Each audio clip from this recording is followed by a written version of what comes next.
গত 17 বছর আমাদের বাংলাদেশ থেকে শতে শতে বিলিয়ন ডলার পাচার হয়ে গিয়েছে।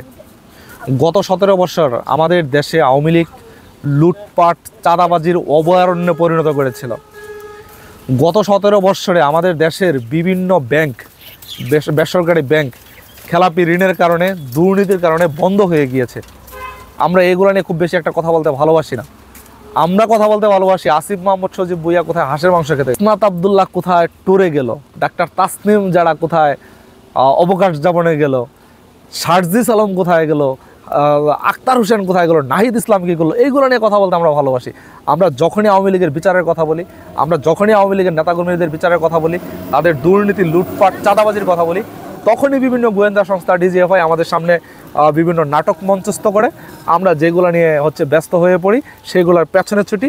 এদিকে আওয়ামী লীগের বিচার, তাদের লুটপাটের অর্থ ফিরিয়ে আনা, তাদের লুটপাটের বিচার, নেতাকর্মীদের বিচার করা, আর স্বৈরাচার হাসিনার বিচার করা, এগুলো আমরা তখন ভুলে যাই।